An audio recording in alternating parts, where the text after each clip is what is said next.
Just a few decades after the Monroe Doctrine, the United States, in an aggressive war against Mexico, seizes almost half the territory of Mexico. And then they call them California and so on. Occupied Mexico. When is Mexico going to claim that land back?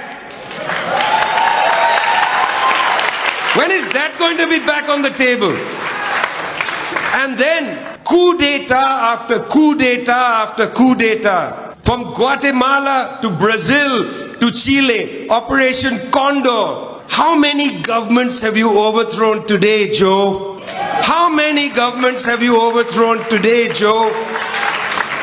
How many illegal, aggressive wars have you sanctioned, Joe? Did you vote to illegally bomb and destroy Iraq, Joe? Did you bomb illegally Libya and destroy that country, Joe?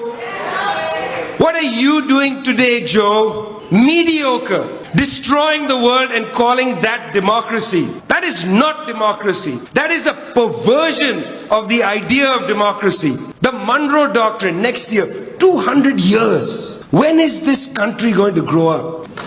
When is this country going to grow up?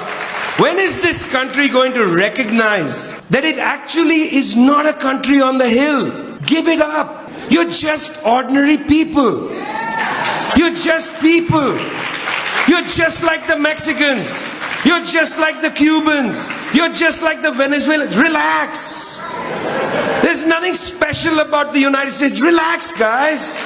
Relax. Relax. Take it easy. You'll have a lot less stress. Relax. You don't need a Monroe Doctrine. You don't need a global Monroe Doctrine. We don't need global NATO. We don't need US warships in the South China Sea. We don't need that. We don't need any of that. We don't want war. We want peace. Let me tell you something strange that I just learned recently, and I'm embarrassed to say I just learned it recently. I know that the United States spends almost $1 trillion every year on war making. Almost $1 trillion. But do you know what the budget of the United Nations is? Do you know what the budget of the United Nations? United Nations is supposed to be an institution, a global institution to build peace. The United Nations annual budget, my friends, is $3 billion. $3 billion to build peace. $1 trillion just by the United States to produce war. You can't eat in this country.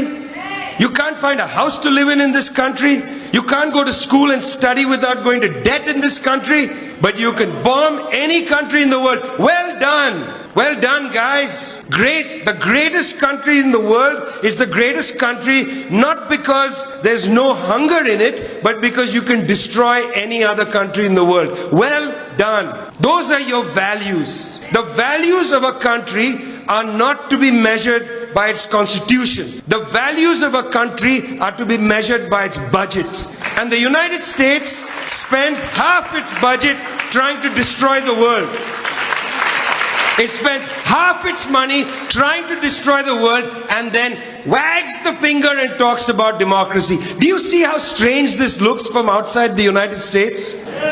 Do you see how weird this is? People look at this and think, who's this guy Biden? This is crazy. He's mediocre. He's wagging his finger. He's telling us about democracy. And right outside my window is a warship that's ready to destroy my family. Bizarre. It's bizarre and uncomfortable and painful.